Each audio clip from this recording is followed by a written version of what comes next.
But you, sir, have a more comprehensive view of affairs than the rest of the staff. Yes, let me tell you in confidence, a more comprehensive view than the chief himself, who, being the owner, lets his judgment easily be swayed against one of his employees. And you know very well that the traveler, who is never seen in the office almost the whole year around, can so easily fall a victim to gossip and ill luck and unfounded complaints, which he mostly knows nothing about, except when he comes back exhausted from his rounds, and only then suffers in person from their evil consequences, which he can no longer trace back to the original causes. Sir, don't go away without a word to me to show that you think me in the right at least to some extent. But at Gregor's very first words the chief clerk had already backed away and only stared at him with parted lips over one twitching shoulder. And while Gregor was speaking he did not stand still one moment but stole away toward the door, without taking his eyes off Gregor, yet only an inch at a time, as if obeying some secret injunction to leave the room. He was already at the hall, and the suddenness with which he took his last step out of the living room would have made one believe he had burned the sole of his foot. Once in the hall he stretched his right arm before him toward the staircase, as if some supernatural power were waiting there to deliver him. Gregor perceived that the chief clerk must on no account be allowed to go away in this frame of mind if his position in the firm were not to be endangered to the utmost.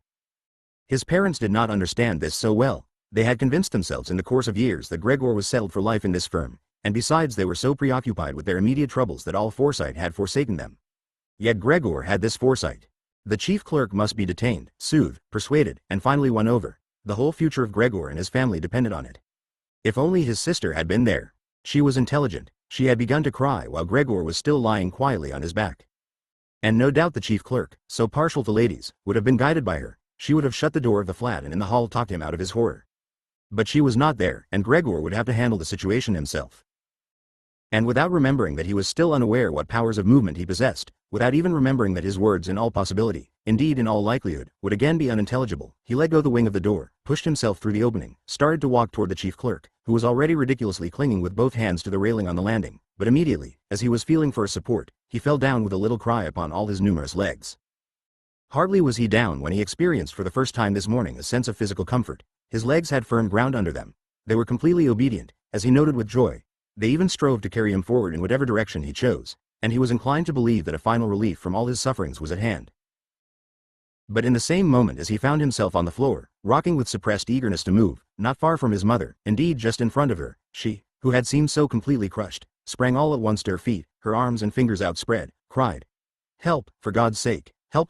Bent her head down as if to see Gregor better, yet on the contrary kept backing senselessly away, had quite forgotten that the laden table stood behind her, sat upon it hastily, as if in absence of mind, when she bumped into it, and seemed altogether unaware that the big coffee pot beside her was upset and pouring coffee in a flood over the carpet. "Mother, mother," said Gregor in a low voice, and looked up at her. The chief clerk, for the moment, had quite slipped from his mind. Instead, he could not resist snapping his jaws together at the sight of the streaming coffee. That made his mother scream again. She fled from the table and fell into the arms of his father, who hastened to catch her. But Gregor had now no time to spare for his parents. The chief clerk was already on the stairs. With his chin on the banisters he was taking one last backward look. Gregor made a spring, to be as sure as possible of overtaking him. The chief clerk must have divined his intention, for he leapt down several steps and vanished. He was still yelling, and it echoed through the whole staircase.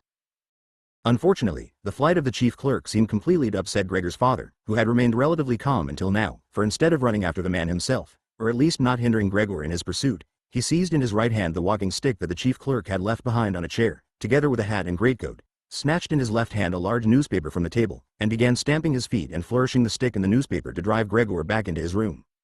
No entreaty of Gregor's availed. Indeed, no entreaty was even understood. However humbly he bent his head, his father only stamped on the floor the more loudly. Behind his father his mother had torn open a window, despite the cold weather, and was leaning far out of it with her face in her hands.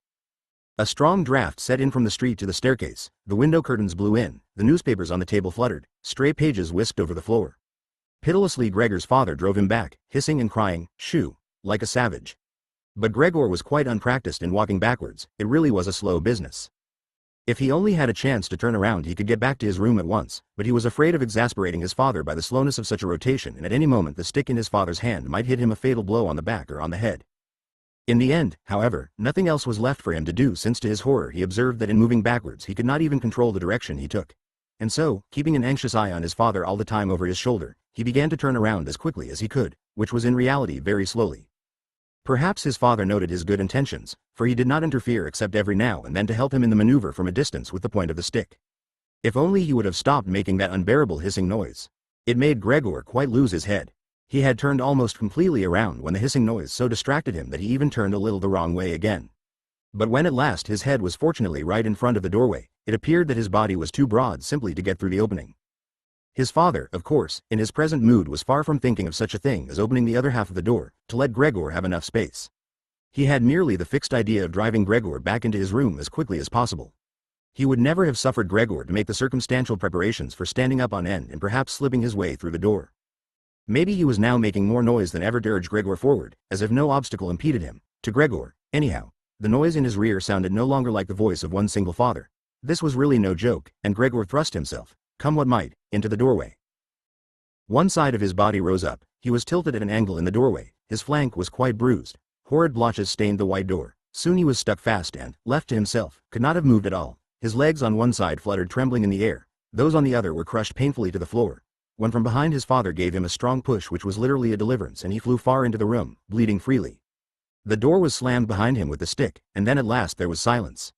2. Not until it was twilight did Gregor wake out of a deep sleep, more like a swoon than a sleep.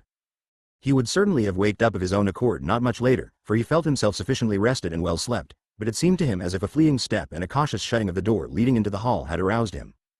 The electric lights in the street cast a pale sheen here and there on the ceiling and the upper surfaces of the furniture, but down below, where he lay, it was dark. Slowly, awkwardly trying out his feelers, which he now first learned to appreciate, he pushed his way to the door to see what had been happening there. His left side felt like one single long, unpleasantly tense scar, and he had actually to limp on his 2 rows of legs. One little leg, moreover, had been severely damaged in the course of that morning's events. It was almost a miracle that only one had been damaged, and trailed uselessly behind him. He had reached the door before he discovered what had really drawn him to it, the smell of food. For there stood a basin filled with fresh milk in which floated little sops of white bread. He could almost have laughed with joy, since he was now still hungrier than in the morning, and he dipped his head almost over the eyes straight into the milk. But soon in disappointment he withdrew it again. Not only did he find it difficult to feed because of his tender left side, and he could only feed with the palpitating collaboration of his whole body, he did not like the milk either, although milk had been his favorite drink and that was certainly why his sister had set it there for him. Indeed, it was almost with repulsion that he turned away from the basin and crawled back to the middle of the room. He could see through the crack of the door that the gas was turned on in the living room, but while usually at this time his father made a habit of reading the afternoon newspaper in a loud voice to his mother and occasionally to his sister as well, not a sound was now to be heard. Well, perhaps his father had recently given up this habit of reading aloud, which his sister had mentioned so often in conversation and in her letters. But there was the same silence all around, although the flat was certainly not empty of occupants. What a quiet life our family has been leading, said Gregor to himself, and as he sat there motionless staring into the darkness he felt great pride in the fact that he had been able to provide such a life for his parents and sister in such a fine flat. But what if all the quiet, the comfort, the contentment were now to end in horror? To keep himself from being lost in such thoughts Gregor took refuge in movement and crawled up and down the room. Once during the long evening one of the side doors was opened a little and quickly shut again, later the other side door too. Someone had apparently wanted to come in and then thought better of it. Gregor now stationed himself immediately before the living room door, determined to persuade any hesitating visitor to come in or at least to discover who it might be. But the door was not opened again and he waited in vain. In the early morning, when the doors were locked, they had all wanted to come in. Now that he had opened one door and the other had apparently been opened during the day, no one came in and even the keys were on the other side of the doors. It was late at night before the gas went out in the living room, and Gregor could easily tell that his parents and his sister had all stayed awake until then, for he could clearly hear the 3 of them stealing away on tiptoe. No one was likely to visit him, not until the morning, that was certain, so he had plenty of time to meditate at his leisure on how he was to arrange his life afresh. But the lofty, empty room in which he had to lie flat on the floor filled him with an apprehension he could not account for, since it had been his very own room for the past 5 years, and with a half-unconscious action, not without a slight feeling of shame, he sculled under the sofa, where he felt comfortable at once, although his back was a little cramped and he could not lift his head up, and his only regret was that his body was too broad to get the whole of it under the sofa. He stayed there all night, spending the time partly in a light slumber, from which his hunger kept waking him up with a start, and partly in worrying and sketching vague hopes, which all led to the same conclusion, that he must lie low for the present and, by exercising patience and the utmost consideration, help the family to bear the inconvenience he was bound to cause them in his present condition. Very early in the morning, it was still almost night, Gregor had the chance to test the strength of his new resolutions, for his sister, nearly fully dressed, opened the door from the hall and peered in. She did not see him at once, yet when she caught sight of him under the sofa, well, he had to be somewhere, he couldn't have flown away, could he? She was so startled that without being able to help it she slammed the door shut again. But as if regretting her behavior she opened the door again immediately and came in on tiptoe, as if she were visiting an invalid, even a stranger. Gregor had pushed his head forward to the very edge of the sofa and watched her. Would she notice that he had left the milk standing, and not for lack of hunger, and would she bring in some other kind of food more to his taste? If she did not do it of her own accord, he would rather starve than draw her attention to the fact, although he felt a wild impulse to dart out from under the sofa, throw himself at her feet, and beg her for something to eat. But his sister at once noticed, with surprise, that the basin was still full, except for a little milk that had been spilled all around it. She lifted it immediately, not with her bare hands, true, but with a cloth, and carried it away. Gregor was wildly curious to know what she would bring instead, and made various speculations about it. Yet what she actually did next, in the goodness of her heart, he could never have guessed at. To find out what he liked, she brought him a whole selection of food, all set out on an old newspaper. There were old, half-decayed vegetables, bones from last night's supper covered with a white sauce that had thickened, some raisins and almonds, a piece of cheese that Gregor would have called uneatable 2 days ago, a dry roll of bread, a buttered roll, and a roll both buttered and salted. Besides all that, she set down again the same basin, into which she had poured some water, and which was apparently to be reserved for his exclusive use. And with fine tact, knowing that Gregor would not eat in her presence, she withdrew quickly and even turned the key, to let him understand that he could take his ease as much as he liked. Gregor's legs all whizzed toward the food.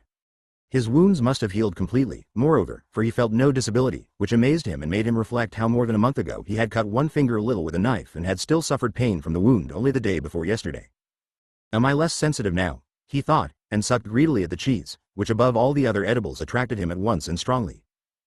One after another, and with tears of satisfaction in his eyes, he quickly devoured the cheese, the vegetables, and the sauce. The fresh food, on the other hand, had no charms for him. He could not even stand the smell of it and actually dragged away to some little distance the things he could eat. He had long finished his meal and was only lying lazily on the same spot when his sister turned the key slowly as a sign for him to retreat. That roused him at once, although he was nearly asleep, and he hurried under the sofa again. But it took considerable self-control for him to stay under the sofa, even for the short time his sister was in the room, since the large meal had swollen his body somewhat and he was so cramped he could hardly breathe. Slight attacks of breathlessness afflicted him and his eyes were starting a little out of his head as he watched his unsuspecting sister sweeping together with a broom not only the remains of what he had eaten but even the things he had not touched, as if these were now of no use to anyone, and hastily shoveling it all into a bucket, which she covered with a wooden lid and carried away. Hardly had she turned her back when Gregor came from under the sofa and stretched and puffed himself out. In this manner Gregor was fed, once in the early morning while his parents and the servant girl were still asleep, and a second time after they had all had their midday dinner, for then his parents took a short nap and the servant girl could be sent out on some errand or other by his sister. Not that they would have wanted him to starve, of course, but perhaps they could not have borne to know more about his feeding than from hearsay. Perhaps too his sister wanted to spare them such little anxieties wherever possible, since they had quite enough to bear as it was. Under what pretext the doctor and the locksmith had been got rid of on that first morning Gregor could not discover, for since what he said was not understood by the others it never struck any of them, not even his sister, that he could understand what they said, and so whenever his sister came into his room he had to content himself with hearing her utter only a sigh now and then and an occasional appeal to the saints. Later on, when she had got a little used to the situation, of course she could never get completely used to it, she sometimes threw out a remark which was kindly meant or could be so interpreted. Well, he liked his dinner today, she would say when Gregor had made a good clearance of his food, and when he had not eaten, which gradually happened more and more often, she would say almost sadly, everything's been left standing again. But although Gregor could get no news directly, he overheard a lot from the neighboring rooms, and as soon as voices were audible, he would run to the door of the room concerned and press his whole body against it.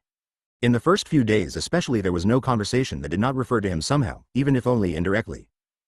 For 2 whole days there were family consultations at every mealtime about what should be done, but also between meals the same subject was discussed, for there were always at least 2 members of the family at home, since no one wanted to be alone in the flat and to leave it quite empty was unthinkable.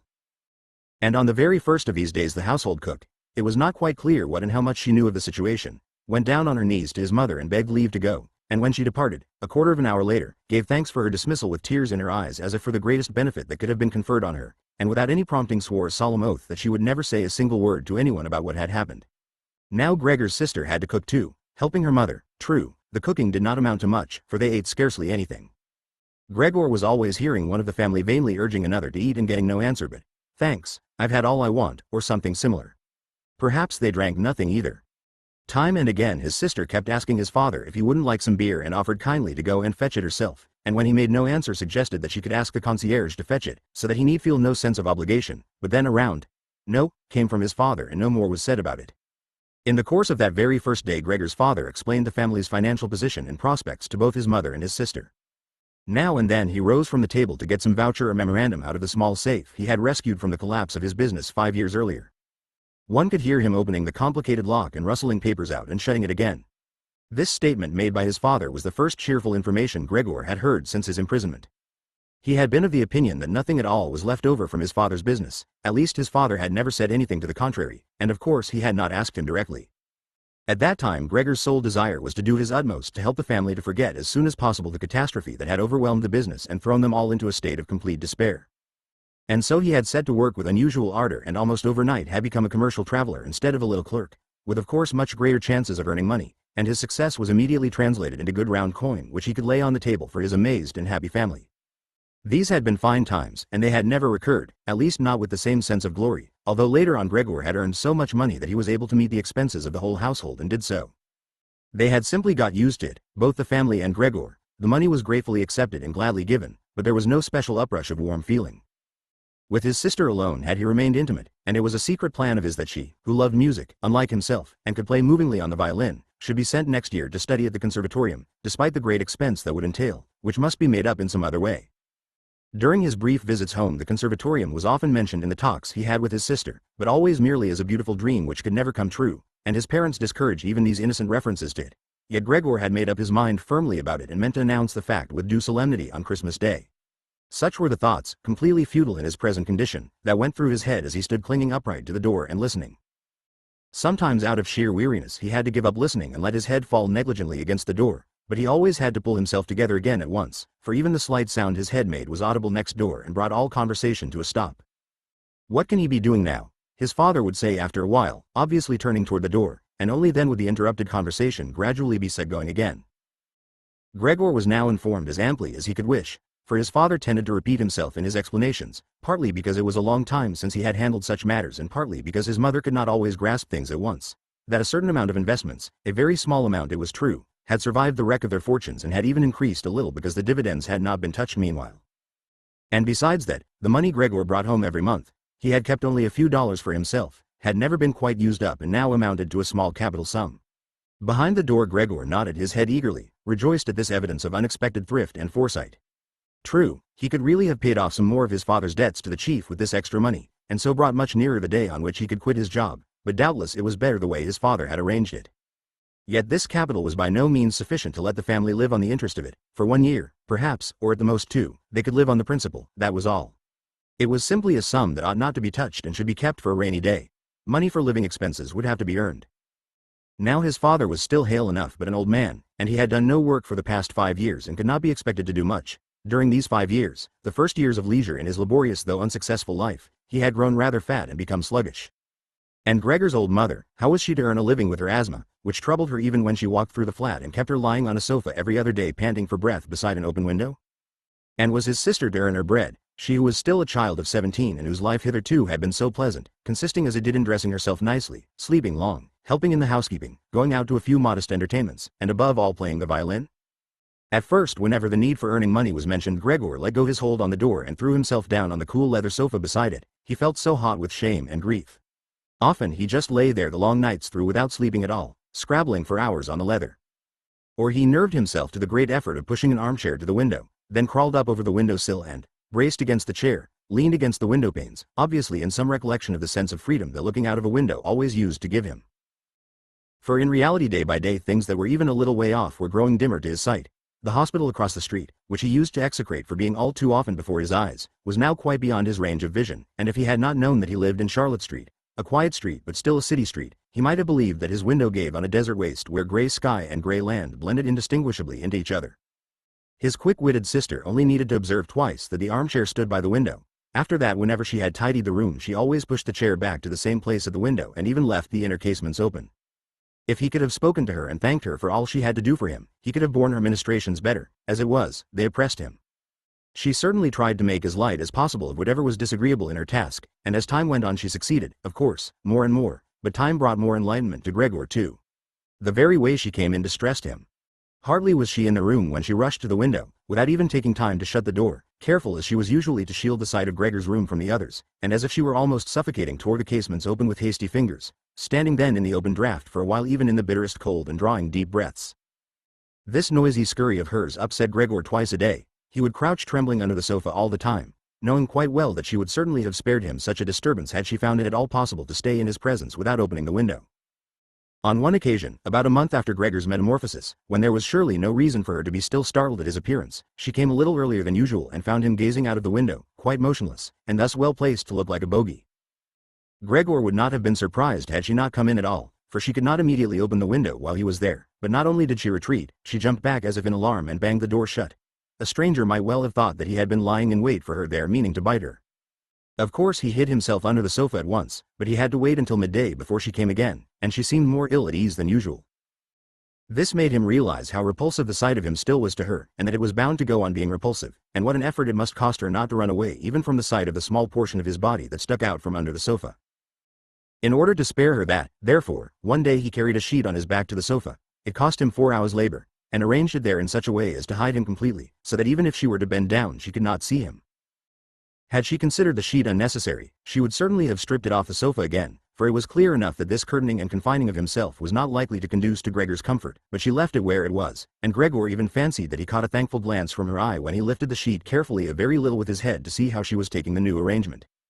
For the first fortnight his parents could not bring themselves to the point of entering his room, and he often heard them expressing their appreciation of his sister's activities, whereas formerly they had frequently scolded her for being as they thought a somewhat useless daughter. But now, both of them often waited outside the door, his father and his mother, while his sister tidied his room, and as soon as she came out she had to tell them exactly how things were in the room, what Gregor had eaten, how he had conducted himself this time, and whether there was not perhaps some slight improvement in his condition. His mother, moreover, began relatively soon to want to visit him, but his father and sister dissuaded her at first with arguments which Gregor listened to very attentively and altogether approved. Later, however, she had to be held back by main force, and when she cried out, "Do let me into Gregor, he is my unfortunate son. Can't you understand that I must go to him?" Gregor thought that it might be well to have her come in, not every day, of course, but perhaps once a week. She understood things, after all, much better than his sister, who was only a child despite the efforts she was making and had perhaps taken on so difficult a task merely out of childish thoughtlessness. Gregor's desire to see his mother was soon fulfilled. During the daytime he did not want to show himself at the window, out of consideration for his parents, but he could not crawl very far around the few square yards of floor space he had, nor could he bear lying quietly at rest all during the night, while he was fast losing any interest he had ever taken in food, so that for mere recreation he had formed the habit of crawling crisscross over the walls and ceiling. He especially enjoyed hanging suspended from the ceiling. It was much better than lying on the floor. One could breathe more freely. One's body swung and rocked lightly, and in the almost blissful absorption induced by this suspension it could happen to his own surprise that he let go and fell plump on the floor. Yet he now had his body much better under control than formerly, and even such a big fall did him no harm. His sister at once remarked the new distraction Gregor had found for himself. He left traces behind him of the sticky stuff on his soles wherever he crawled, and she got the idea in her head of giving him as wide a field as possible to crawl in and of removing the pieces of furniture that hindered him, above all the chest of drawers and the writing desk. But that was more than she could manage all by herself. She did not dare ask her father to help her, and as for the servant girl, a young creature of 16 who had had the courage to stay on after the cook's departure, she could not be asked to help, for she had begged as a special favor that she might keep the kitchen door locked and open it only on a definite summons, so there was nothing left but to apply to her mother at an hour when her father was out. And the old lady did come, with exclamations of joyful eagerness, which, however, died away at the door of Gregor's room. Gregor's sister, of course, went in first, to see that everything was in order before letting his mother enter. In great haste Gregor pulled the sheet lower and tucked it more in folds so that it really looked as if it had been thrown accidentally over the sofa. And this time he did not peer out from under it. He renounced the pleasure of seeing his mother on this occasion and was only glad that she had come at all. "Come in, he's out of sight," said his sister, obviously leading her mother in by the hand. Gregor could now hear the two women struggling to shift the heavy old chest from its place, and his sister claiming the greater part of the labor for herself, without listening to the admonitions of her mother, who feared she might overstrain herself. It took a long time. After at least a quarter of an hour's tugging his mother objected that the chest had better be left where it was, for in the first place it was too heavy and could never be got out before his father came home, and standing in the middle of the room like that it would only hamper Gregor's movements, while in the second place it was not at all certain that removing the furniture would be doing a service to Gregor. She was inclined to think to the contrary. The sight of the naked walls made her own heart heavy, and why shouldn't Gregor have the same feeling, considering that he had been used to his furniture for so long and might feel forlorn without it? "And doesn't it look," she concluded in a low voice. In fact she had been almost whispering all the time as if to avoid letting Gregor, whose exact whereabouts she did not know, hear even the tones of her voice, for she was convinced that he could not understand her words. "Doesn't it look as if we were showing him, by taking away his furniture, that we have given up hope of his ever getting better and are just leaving him coldly to himself? I think it would be best to keep his room exactly as it has always been, so that when he comes back to us he will find everything unchanged and be able all the more easily to forget what has happened in between." On hearing these words from his mother, Gregor realized that the lack of all direct human speech for the past 2 months together with the monotony of family life must have confused his mind, otherwise he could not account for the fact that he had quite earnestly looked forward to having his room emptied of furnishing. Did he really want his warm room, so comfortably fitted with old family furniture, to be turned into a naked den in which he would certainly be able to crawl unhampered in all directions but at the price of shedding simultaneously all recollection of his human background? He had indeed been so near the brink of forgetfulness that only the voice of his mother, which he had not heard for so long, had drawn him back from it. Nothing should be taken out of his room, everything must stay as it was. He could not dispense with the good influence of the furniture on his state of mind. And even if the furniture did hamper him in his senseless crawling around and around, that was no drawback but a great advantage. Unfortunately, his sister was of the contrary opinion. She had grown accustomed, and not without reason, to consider herself an expert in Gregor's affairs as against her parents, and so her mother's advice was now enough to make her determined on the removal not only of the chest and the writing desk, which had been her first intention, but of all the furniture except the indispensable sofa. This determination was not, of course, merely the outcome of childish recalcitrance and of the self-confidence she had recently developed so unexpectedly and at such cost. She had in fact perceived that Gregor needed a lot of space to crawl about in, while on the other hand he never used the furniture at all, so far as could be seen. Another factor might also have been the enthusiastic temperament of an adolescent girl, which seeks to indulge itself on every opportunity and which now tempted Greta to exaggerate the horror of her brother's circumstances in order that she might do all the more for him. In a room where Gregor lorded it all alone over empty walls, no one save herself was likely ever to set foot. And so she was not to be moved from her resolve by her mother, who seemed moreover to be ill at ease in Gregor's room and therefore unsure of herself, was soon reduced to silence, and helped her daughter as best she could to push the chest outside. Now, Gregor could do without the chest, if need be, but the writing desk he must retain. As soon as the two women had got the chest out of his room, groaning as they pushed it, Gregor stuck his head out from under the sofa to see how he might intervene as kindly and cautiously as possible. But as bad luck would have it, his mother was the first to return, leaving Greta clasping the chest in the room next door where she was trying to shift it all by herself, without of course moving it from the spot. His mother however was not accustomed to the sight of him, it might sicken her, and so in alarm Gregor backed quickly to the other end of the sofa, yet could not prevent the sheet from swaying a little in front. That was enough to put her on the alert. She paused, stood still for a moment, and then went back to Greta. Although Gregor kept reassuring himself that nothing out of the way was happening, but only a few bits of furniture were being changed around, he soon had to admit that all this trying to and fro of the two women, their little ejaculations, and the scraping of furniture along the floor affected him like a vast disturbance coming from all sides at once, and however much he tucked in his head and legs and cowered to the very floor, he was bound to confess that he would not be able to stand it for long. They were clearing his room out, taking away everything he loved. The chest in which he kept his fret saw and other tools was already dragged off. They were now loosening the writing desk which had almost sunk into the floor, the desk at which he had done all his homework when he was at the commercial academy, at the grammar school before that, and, yes, even at the primary school. He had no more time to waste in weighing the good intentions of the two women, whose existence he had by now almost forgotten, for they were so exhausted that they were laboring in silence and nothing could be heard but the heavy scuffling of their feet. And so he rushed out. The women were just leaning against the writing desk in the next room to give themselves a breather, and 4 times changed his direction, since he really did not know what to rescue first. Then on the wall opposite, which was already otherwise cleared, he was struck by the picture of the lady muffled in so much fur and quickly crawled up to it and pressed himself to the glass, which was a good surface to hold on to and comforted his hot belly. This picture at least, which was entirely hidden beneath him, was going to be removed by nobody. He turned his head toward the door of the living room so as to observe the women when they came back. They had not allowed themselves much of a rest and were already coming. Crete had twined her arm around her mother and was almost supporting her. "Well, what shall we take now?" said Crete, looking around. Her eyes met Gregor's from the wall. She kept her composure, presumably because of her mother, bent her head down to her mother, to keep her from looking up, and said, although in a fluttering, unpremeditated voice, "Come, hadn't we better go back to the living room for a moment?" Her intentions were clear enough to Gregor. She wanted to bestow her mother in safety and then chase him down from the wall. Well, just let her try it. He clung to his picture and would not give it up. He would rather fly in Greta's face. But Greta's words had succeeded in disquieting her mother, who took a step to one side, caught sight of the huge brown mass on the flowered wallpaper, and before she was really conscious that what she saw was Gregor, screamed in a loud, hoarse voice. "Oh God! Oh God!" Fell with outspread arms over the sofa as if giving up, and did not move. "Gregor!" cried his sister, shaking her fist and glaring at him. This was the first time she had directly addressed him since his metamorphosis. She ran into the next room for some aromatic essence with which to rouse her mother from her fainting fit. Gregor wanted to help too. There was still time to rescue the picture, but he was stuck fast to the glass and had to tear himself loose. He then ran after his sister into the next room as if he could advise her, as he used to do, but then had to stand helplessly behind her. She meanwhile searched among various small bottles, and when she turned around started in alarm at the sight of him. One bottle fell on the floor and broke. A splinter of glass cut Gregor's face and some kind of corrosive medicine splashed him.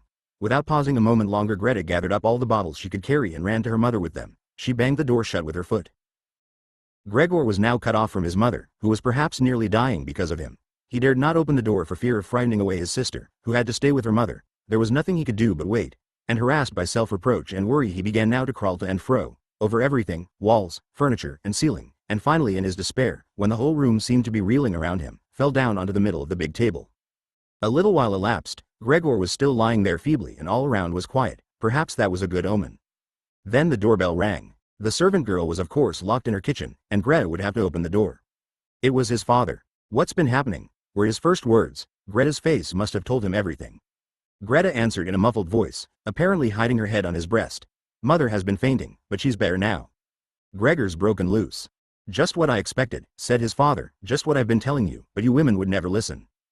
It was clear to Gregor that his father had taken the worst interpretation of Greta's all too brief statement and was assuming that Gregor had been guilty of some violent act. Therefore Gregor must now try to propitiate his father, since he had neither time nor means for an explanation. And so he fled to the door of his own room and crouched against it, to let his father see as soon as he came in from the hall that his son had the good intention of getting back into his room immediately, and that it was not necessary to drive him there, but that if only the door were opened he would disappear at once. Yet his father was not in the mood to perceive such fine distinctions. "Ah!" he cried as soon as he appeared, in a tone that sounded at once angry and exultant. Gregor drew his head back from the door and lifted it to look at his father. Truly, this was not the father he had imagined to himself. Admittedly, he had been too absorbed of late in his new recreation of crawling over the ceiling to take the same interest as before in what was happening elsewhere in the flat, and he ought really to be prepared for some changes. And yet, could that be his father? The man who used to lie wearily sunk in bed whenever Gregor set out on a business journey, who welcomed him back of an evening lying in a long chair in a dressing gown, who could not really rise to his feet but only lifted his arms in greeting, and on the rare occasions when he did go out with his family, on 1 or 2 Sundays a year and on highest holidays, walked between Gregor and his mother, who were slow walkers anyhow, even more slowly than they did, muffled in his old greatcoat, shuffling laboriously forward with the help of his crook-handled stick, which he set down most cautiously at every step, and, whenever he wanted to say anything, nearly always came to a full stop and gathered his escort around him.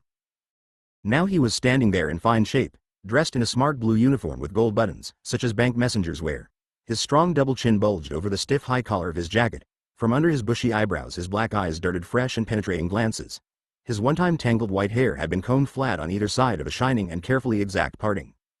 He pitched his cap, which bore a gold monogram, probably the badge of some bank, in a wide sweep across the whole room onto a sofa, and with the tail ends of his jacket thrown back, his hands in his trouser pockets, advanced with a grim visage toward Gregor. Likely enough he did not himself know what he meant to do. At any rate he lifted his feet uncommonly high, and Gregor was dumbfounded at the enormous size of his shoe soles.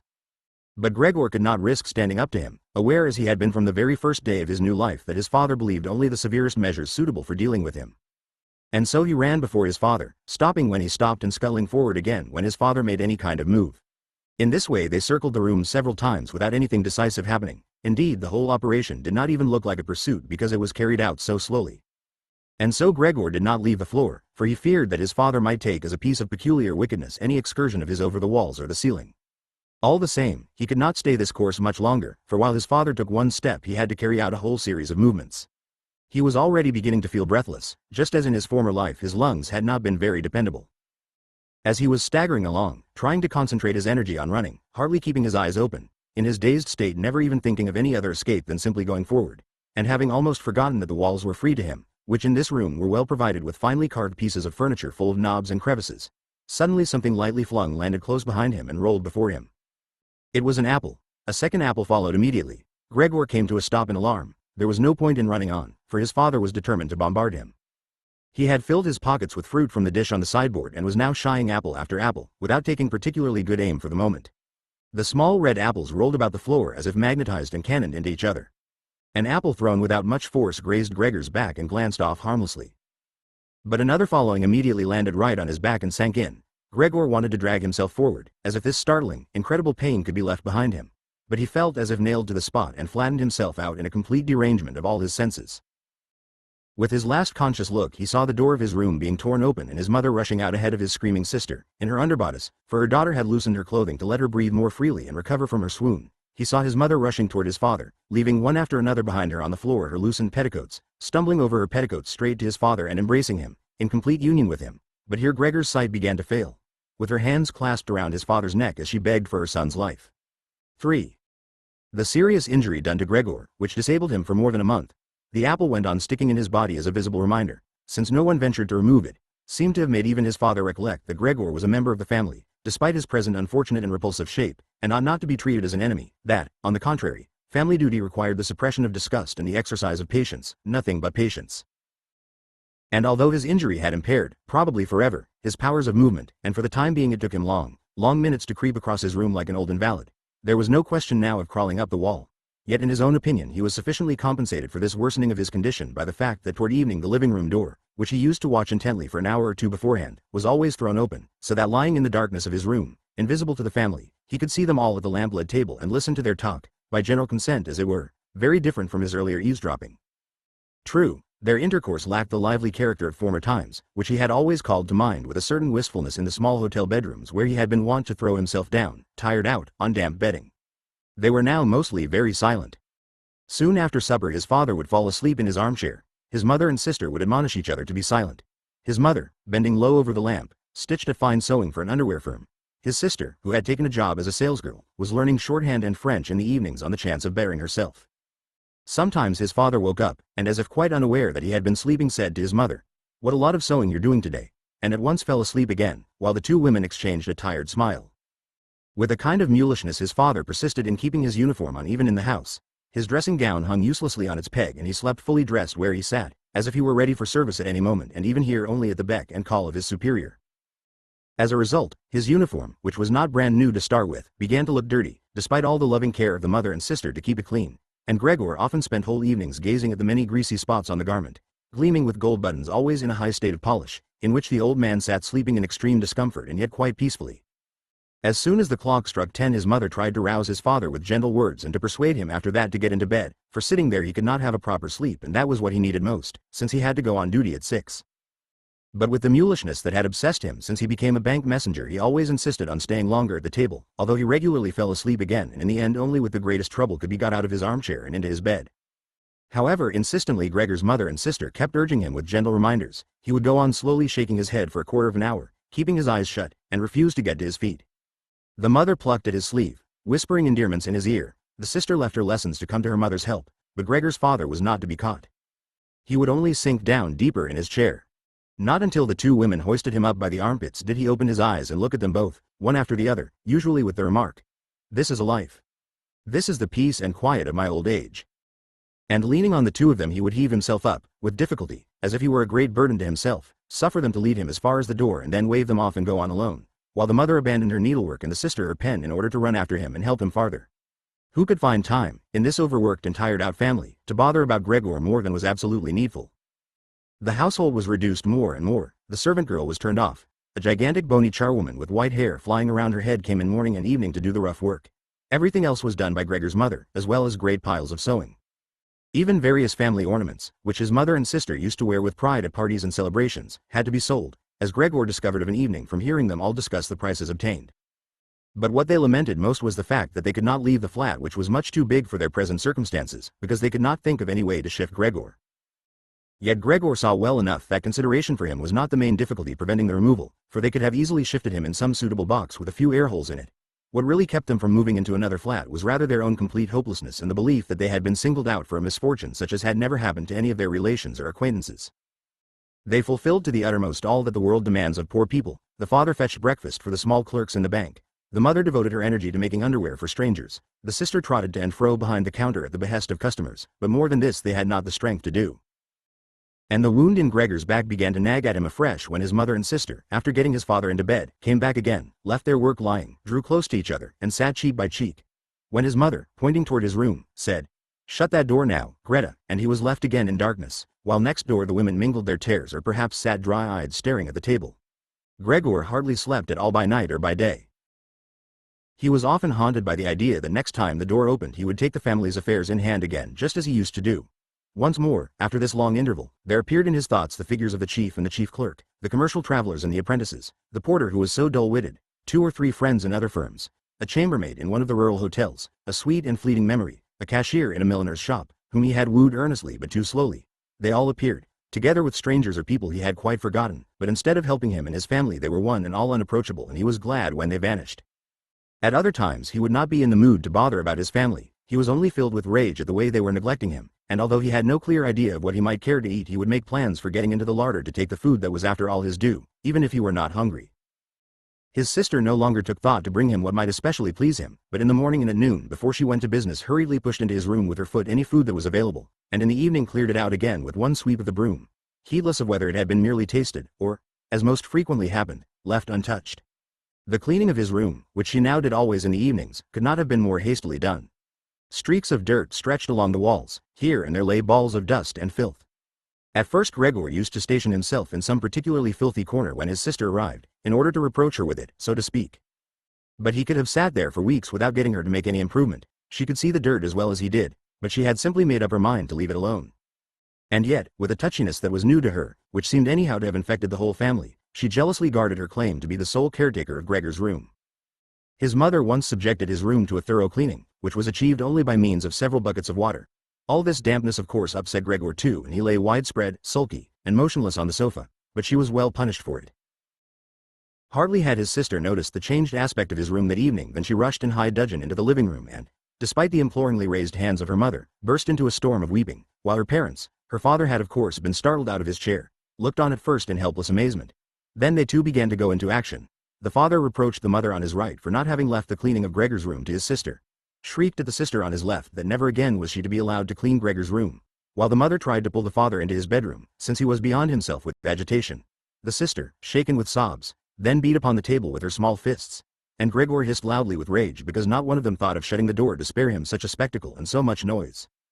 Still, even if the sister, exhausted by her daily work, had grown tired of looking after Gregor as she did formerly, there was no need for his mother's intervention or for Gregor's being neglected at all. The charwoman was there. This old widow, whose strong bony frame had enabled her to survive the worst a long life could offer, by no means recoiled from Gregor. Without being in the least curious, she had once by chance opened the door of his room, and at the sight of Gregor, who, taken by surprise, began to rush to and fro although no one was chasing him, merely stood there with her arms folded. From that time she never failed to open his door a little for a moment, morning and evening, to have a look at him. At first she even used to call him to her, with words which apparently she took to be friendly, such as, "Come along, then, you old dung beetle," or, "Look at the old dung beetle, then." To such allocutions Gregor made no answer, but stayed motionless where he was, as if the door had never been opened. Instead of being allowed to disturb him so senselessly whenever the whim took her, she should rather have been ordered to clean out his room daily, that charwoman. Once, early in the morning, heavy rain was lashing on the window panes, perhaps a sign that spring was on the way. Gregor was so exasperated when she began addressing him again that he ran at her, as if to attack her, although slowly and feebly enough. But the charwoman, instead of showing fright, merely lifted high a chair that happened to be beside the door, and as she stood there with her mouth wide open it was clear that she meant to shut it only when she brought the chair down on Gregor's back. "So you're not coming any nearer?" she asked, as Gregor turned away again, and quietly put the chair back into the corner. Gregor was now eating hardly anything. Only when he happened to pass the food laid out for him did he take a bit of something in his mouth as a pastime, kept it there for an hour at a time, and usually spat it out again. At first he thought it was chagrin over the state of his room that prevented him from eating, yet he soon got used to the various changes in his room. It had become a habit in the family to push into his room things there was no room for elsewhere, and there were plenty of these now, since one of the rooms had been let to 3 lodgers. These serious gentlemen, all 3 of them with full beards, as Gregor once observed through a crack in the door, had a passion for order, not only in their own room but, since they were now members of the household, in all its arrangements, especially in the kitchen. Superfluous, not to say dirty, objects they could not bear. Besides, they had brought with them most of the furnishings they needed. For this reason many things could be dispensed with that it was no use trying to sell, but that should not be thrown away either. All of them found their way into Gregor's room. The ash can likewise, and the kitchen garbage can. Anything that was not needed for the moment was simply flung into Gregor's room by the charwoman, who did everything in a hurry. Fortunately Gregor usually saw only the object, whatever it was, and the hand that held it. Perhaps she intended to take the things away again as time and opportunity offered, or to collect them until she could throw them all out in a heap, but in fact they just lay wherever she happened to throw them, except when Gregor pushed his way through the junk heap and shifted it somewhat, at first out of necessity, because he had not room enough to crawl, but later with increasing enjoyment, although after such excursions, being sad and weary to death, he would lie motionless for hours. And since the lodgers often ate their supper at home in the common living room, the living room door stayed shut many an evening, yet Gregor reconciled himself quite easily to the shutting of the door, for often enough on evenings when it was opened he had disregarded it entirely and lain in the darkest corner of his room, quite unnoticed by the family. But on one occasion the charwoman left the door open a little and it stayed ajar even when the lodgers came in for supper and the lamp was lit. They set themselves at the top end of the table where formerly Gregor and his father and mother had eaten their meals, unfolded their napkins, and took knife and fork in hand. At once his mother appeared in the other doorway with a dish of meat and close behind her his sister with a dish of potatoes piled high. The food steamed with a thick vapor. The lodgers bent over the food set before them as if to scrutinize it before eating. In fact, the man in the middle, who seemed to pass for an authority with the other two, cut a piece of meat as it lay on the dish, obviously to discover if it were tender or should be sent back to the kitchen. He showed satisfaction, and Gregor's mother and sister, who had been watching anxiously, breathed freely and began to smile. The family itself took its meals in the kitchen. Nonetheless, Gregor's father came into the living room before going into the kitchen and with one prolonged bow, cap in hand, made a round of the table. The lodgers all stood up and murmured something in their beards. When they were alone again, they ate their food in almost complete silence. It seemed remarkable to Gregor that among the various noises coming from the table he could always distinguish the sound of their masticating teeth, as if this were a sign to Gregor that one needed teeth in order to eat, and that with toothless jaws even of the finest make one could do nothing. "I'm hungry enough," said Gregor sadly to himself, "but not for that kind of food. How these lodgers are stuffing themselves, and here am I dying of starvation." On that very evening, during the whole of his time there, Gregor could not remember ever having heard the violin. The sound of violin playing came from the kitchen. The lodgers had already finished their supper, the one in the middle had brought out a newspaper and given the other two a page apiece, and now they were leaning back at ease reading and smoking. When the violin began to play they pricked up their ears, got to their feet, and went on tiptoe to the hall door where they stood huddled together. Their movements must have been heard in the kitchen, for Gregor's father called out, "Is the violin playing disturbing you, gentlemen? It can be stopped at once." "On the contrary," said the middle lodger, "could not Fräulein Samsa come and play in this room, beside us, where it is much more convenient and comfortable?" "Oh certainly," cried Gregor's father, as if he were the violin player. The lodgers came back into the living room and waited. Presently Gregor's father arrived with the music stand, his mother carrying the music and his sister with the violin. His sister quietly made everything ready to start playing. His parents, who had never let rooms before and so had an exaggerated idea of the courtesy due to lodgers, did not venture to sit down on their own chairs. His father leaned against the door, the right hand thrust between two buttons of his livery coat, which was formally buttoned up, but his mother was offered a chair by one of the lodgers and, since she left the chair just where he had happened to put it, sat down in a corner to one side. Gregor's sister began to play. The father and mother, from either side, intently watched the movements of her hands. Gregor, attracted by the playing, ventured to move forward a little until his head was actually inside the living room. He felt hardly any surprise at his growing lack of consideration for the others. There had been a time when he prided himself on being considerate. And yet just on this occasion he had more reason than ever to hide himself, since, owing to the amount of dust that lay thick in his room and rose into the air at the slightest movement, he too was covered with dust. Fluff and hair and remnants of food trailed with him, caught on his back and along his sides. His indifference to everything was much too great for him to turn on his back and scrape himself clean on the carpet, as once he had done several times a day. And in spite of his condition, no shame deterred him from advancing a little over the spotless floor of the living room. To be sure, no one was aware of him. The family was entirely absorbed in the violin playing. The lodgers, however, who first of all had stationed themselves, hands in pockets, much too close behind the music stand so that they could all have read the music, which must have bothered his sister, had soon retreated to the window, half whispering with downbent heads, and stayed there while his father turned an anxious eye on them.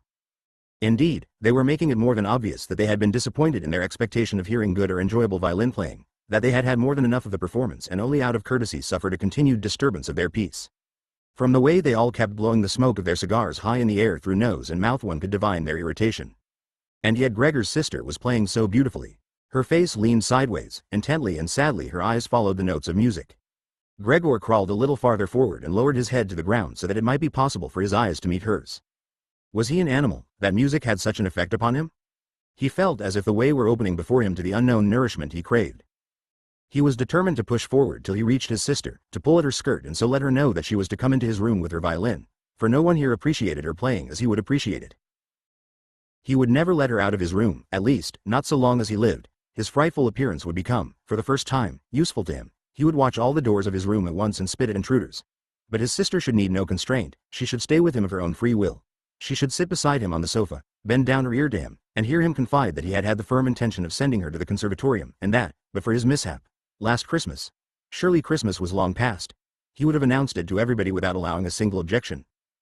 After this confession his sister would be so touched that she would burst into tears, and Gregor would then raise himself to her shoulder and kiss her on the neck, which, now that she went to business, she kept free of any ribbon or collar.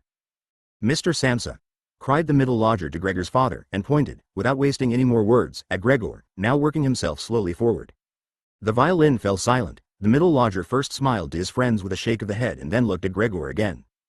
Instead of driving Gregor out, his father seemed to think it more needful to begin by soothing down the lodgers, although they were not at all agitated and apparently found Gregor more entertaining than the violin playing.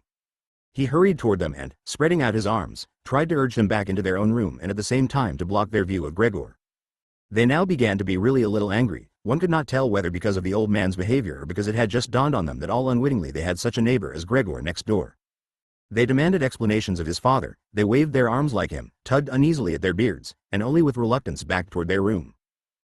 Meanwhile Gregor's sister, who stood there as if lost when her playing was so abruptly broken off, came to life again, pulled herself together all at once after standing for a while holding violin and bow in nervously hanging hands and staring at her music, pushed her violin into the lap of her mother, who was still sitting in her chair fighting asthmatically for breath, and ran into the lodger's room to which they were now being shepherded by her father rather more quickly than before. One could see the pillows and blankets on the beds flying under her accustomed fingers and being laid in order. Before the lodgers had actually reached their room she had finished making the beds and slipped out. The old man seemed once more to be so possessed by his mulish self-assertiveness that he was forgetting all the respect he should show to his lodgers. He kept driving them on until in the very door of the bedroom the middle lodger stamped his foot loudly on the floor and so brought him to a halt. "I beg to announce," said the lodger, lifting one hand and looking also at Gregor's mother and sister, "that because of the disgusting conditions prevailing in this household and family," here he spat on the floor with emphatic brevity, "I give you notice on the spot. Naturally I won't pay you a penny for the days I have lived here, on the contrary I shall consider bringing an action for damages against you, based on claims, believe me, that will be easily susceptible of proof." He ceased and stared straight in front of him, as if he expected something.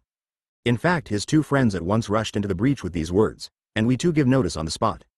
On that he seized the door handle and shut the door with a slam. Gregor's father, groping with his hands, staggered forward and fell into his chair. It looked as if he were stretching himself there for his ordinary evening nap, but the marked jerkings of his head, which were as if uncontrollable, showed that he was far from asleep. Gregor had simply stayed quietly all the time on the spot where the lodgers had espied him. Disappointment at the failure of his plan, perhaps also the weakness arising from extreme hunger, made it impossible for him to move. He feared, with a fair degree of certainty, that at any moment the general tension would discharge itself in a combined attack upon him, and he lay waiting. He did not react even to the noise made by the violin as it fell off his mother's lap from under her trembling fingers and gave out a resonant note. "My dear parents," said his sister, slapping her hand on the table by way of introduction, "things can't go on like this. Perhaps you don't realize that, but I do. I won't utter my brother's name in the presence of this creature, and so all I say is, we must try to get rid of it. We've tried to look after it and to put up with it as far as is humanly possible, and I don't think anyone could reproach us in the slightest." "She is more than right," said Gregor's father to himself. His mother, who was still choking for lack of breath, began to cough hollowly into her hand with a wild look in her eyes. His sister rushed over to her and held her forehead. His father's thoughts seemed to have lost their vagueness at Greta's words. He sat more upright, fingering his service cap that lay among the plates still lying on the table from the lodger's supper, and from time to time looked at the still form of Gregor. "We must try to get rid of it," his sister now said explicitly to her father, since her mother was coughing too much to hear a word. "It will be the death of both of you, I can see that coming. When one has to work as hard as we do, all of us, one can't stand this continual torment at home on top of it. At least I can't stand it any longer." And she burst into such a passion of sobbing that her tears dropped on her mother's face, where she wiped them off mechanically. "My dear," said the old man sympathetically and with evident understanding, "but what can we do?" Gregor's sister merely shrugged her shoulders to indicate the feeling of helplessness that had now overmastered her during her weeping fit, in contrast to her former confidence. "If he could understand us," said her father, half questioningly. Greta, still sobbing, vehemently waved a hand to show how unthinkable that was. "If he could understand us," repeated the old man, shutting his eyes to consider his daughter's conviction that understanding was impossible, "then perhaps we might come to some agreement with him. But as it is, he must go," cried Gregor's sister. "That's the only solution, father. You must just try to get rid of the idea that this is Gregor. The fact that we've believed it for so long is the root of all our trouble. But how can it be Gregor? If this were Gregor, he would have realized long ago that human beings can't live with such a creature, and he'd have gone away on his own accord. Then we wouldn't have any brother, but we'd be able to go on living and keep his memory in honor. As it is, this creature persecutes us, drives away our lodgers, obviously wants the whole apartment to himself, and would have us all sleep in the gutter. Just look, father," she shrieked all at once, "he's at it again." And in an access of panic that was quite incomprehensible to Gregor she even quitted her mother, literally thrusting the chair from her as if she would rather sacrifice her mother than stay so near to Gregor, and rushed behind her father, who also rose up, being simply upset by her agitation, and half spread his arms out as if to protect her. Yet Gregor had not the slightest intention of frightening anyone, far less his sister. He had only begun to turn around in order to crawl back to his room, but it was certainly a startling operation to watch, since because of his disabled condition he could not execute the difficult turning movements except by lifting his head and then bracing it against the floor over and over again. He paused and looked around. His good intentions seemed to have been recognized. The alarm had only been momentary. Now they were all watching him in melancholy silence. His mother lay in her chair, her legs stiffly outstretched and pressed together, her eyes almost closing for sheer weariness. His father and his sister were sitting beside each other, his sister's arm around the old man's neck. Perhaps I can go on turning around now, thought Gregor, and began his labors again. He could not stop himself from panting with the effort, and had to pause now and then to take breath. Nor did anyone harass him, he was left entirely to himself. When he had completed the turn around he began at once to crawl straight back. He was amazed at the distance separating him from his room and could not understand how in his weak state he had managed to accomplish the same journey so recently, almost without remarking it. Intent on crawling as fast as possible, he barely noticed that not a single word, not an ejaculation from his family, interfered with his progress. Only when he was already in the doorway did he turn his head around, not completely, for his neck muscles were getting stiff, but enough to see that nothing had changed behind him except that his sister had risen to her feet. His last glance fell on his mother, who was not quite overcome by sleep. Hardly was he well inside his room when the door was hastily pushed shut, bolted, and locked. The sudden noise in his rear startled him so much that his little legs gave beneath him. It was his sister who had shown such haste. She had been standing ready waiting and had made a light spring forward. Gregor had not even heard her coming, and she cried, at last, to her parents as she turned the key in the lock. "And what now?" said Gregor to himself, looking around in the darkness. Soon he made the discovery that he was now unable to stir a limb. This did not surprise him, rather it seemed unnatural that he should ever actually have been able to move on these feeble little legs. Otherwise he felt relatively comfortable. True, his whole body was aching, but it seemed that the pain was gradually growing less and would finally pass away. The rotting apple in his back and the inflamed area around it, all covered with soft dust, already hardly troubled him. He thought of his family with tenderness and love. The decision that he must disappear was one that he held to even more strongly than his sister, if that were possible. In this state of vacant and peaceful meditation he remained until the tower clock struck 3 in the morning.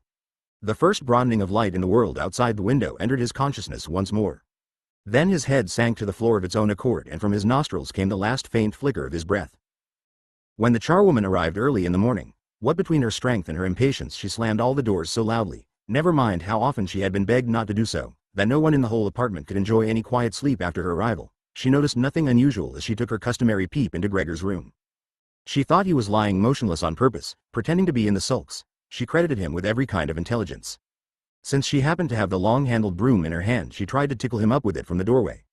When that too produced no reaction she felt provoked and poked at him a little harder, and only when she had pushed him along the floor without meeting any resistance was her attention aroused.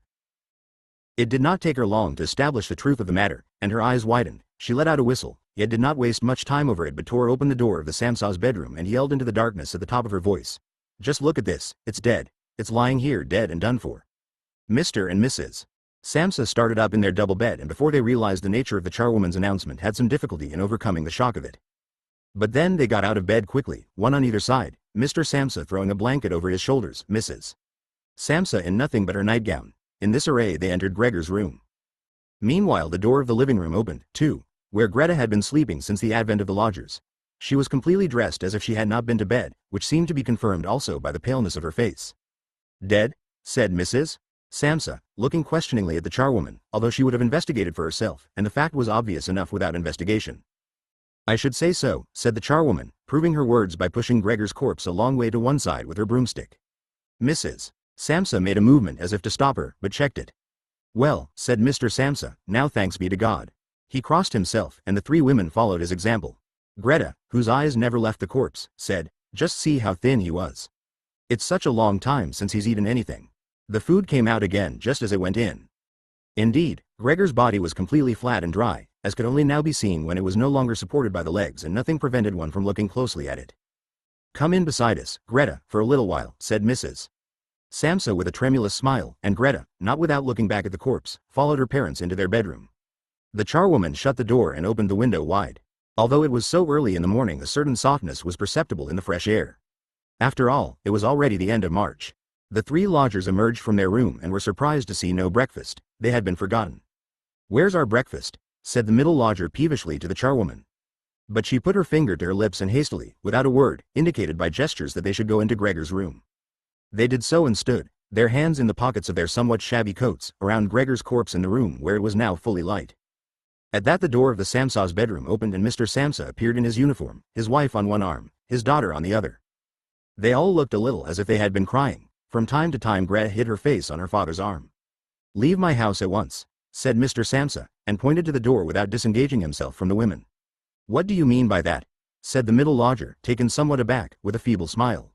The two others put their hands behind them and kept rubbing them together, as if in gleeful expectation of a fine set-to in which they were bound to come off the winners. "I mean just what I say," answered Mr. Samsa, and advanced in a straight line with his two companions toward the lodger. He stood his ground at first quietly, looking at the floor as if his thoughts were taking a new pattern in his head. "Then let us go, by all means," he said, and looked up at Mr. Samsa as if in a sudden access of humility he were expecting some renewed sanction for this decision. Mr. Samsa merely nodded briefly once or twice with meaning eyes.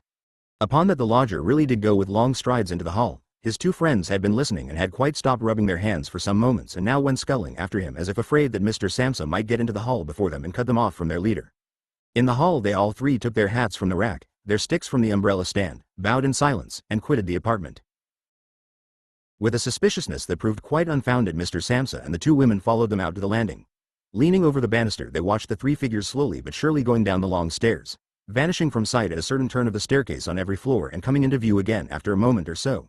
The more they dwindled, the more the Samsa family's interest in them dwindled, and when a butcher's boy met them and passed them on the stairs coming up proudly with a tray on his head, Mr. Samsa and the two women soon left the landing and as if a burden had been lifted from them went back into their apartment. They decided to spend this day in resting and going for a stroll. They had not only deserved such a respite from work, but absolutely needed it. And so they sat down at the table and wrote 3 notes of excuse, Mr. Samsa to his board of management, Mrs. Samsa to her employer, and Greta to the head of her firm. While they were writing, the charwoman came in to say that she was going now, since her morning's work was finished. At first they only nodded without looking up, but as she kept hovering there they eyed her irritably. "Well?" said Mr. Samsa. The charwoman stood grinning in the doorway as if she had good news to impart to the family but meant not to say a word unless properly questioned. The small ostrich feather standing upright on her hat, which had annoyed Mr. Samsa ever since she was engaged, was waving gaily in all directions. "Well, what is it then?" asked Mrs. Samsa, who obtained more respect from the charwoman than the others. "Oh," said the charwoman, giggling so amiably that she could not at once continue, "just this, you don't need to bother about how to get rid of the thing next door. It's been seen to already." Mrs. Samsa and Greta bent over their letters again, as if preoccupied. Mr. Samsa, who perceived that she was eager to begin describing it all in detail, stopped her with a decisive hand. But since she was not allowed to tell her story, she remembered the great hurry she was in, obviously deeply huffed. "Bye, everybody," she said, whirling off violently, and departed with a frightful slamming of doors. "She'll be given notice tonight," said Mr. Samsa, but neither from his wife nor his daughter did he get any answer, for the charwoman seemed to have shattered again the composure they had barely achieved. They rose, went to the window and stayed there, clasping each other tight. Mr. Samsa turned in his chair to look at them and quietly observed them for a little. Then he called out, "Come along, now, do. Let bygones be bygones. And you might have some consideration for me." The two of them complied at once, hastened to him, caressed him, and quickly finished their letters. Then they all three left the apartment together, which was more than they had done for months, and went by tram into the open country outside the town. The tram, in which they were the only passengers, was filled with warm sunshine. Leaning comfortably back in their seats they canvassed their prospects for the future, and it appeared on closer inspection that these were not at all bad, for the jobs they had got, which so far they had never really discussed with each other, were all three admirable and likely to lead to better things later on. The greatest immediate improvement in their condition would of course arise from moving to another house. They wanted to take a smaller and cheaper but also better situated and more easily run apartment than the one they had, which Gregor had selected. While they were thus conversing, it struck both Mr. and Mrs. Samsa, almost at the same moment, as they became aware of their daughter's increasing vivacity, that in spite of all the sorrow of recent times, which had made her cheeks pale, she had bloomed into a pretty girl with a good figure. They grew quieter and half unconsciously exchanged glances of complete agreement, having come to the conclusion that it would soon be time to find a good husband for her. And it was like a confirmation of their new dreams and excellent intentions that at the end of their journey their daughter sprang to her feet first and stretched her young body. Translated by Willa and Edwin Muir. In the penal colony. "It's a remarkable piece of apparatus," said the officer to the explorer, and surveyed with a certain air of admiration the apparatus which was after all quite familiar to him. The explorer seemed to have accepted merely out of politeness the commandant's invitation to witness the execution of a soldier condemned to death for disobedience and insulting behavior to a superior. Nor did the colony itself betray much interest in this execution. At least, in the small sandy valley, a deep hollow surrounded on all sides by naked crags, there was no one present save the officer, the explorer, the condemned man, who was a stupid-looking, wide-mouthed creature with bewildered hair and face, and the soldier who held the heavy chain controlling the small chains locked on the prisoner's ankles, wrists, and neck, chains that were themselves attached to each other by communicating links. In any case, the condemned man looked so like a submissive dog that one might have thought he could be left to run free on the surrounding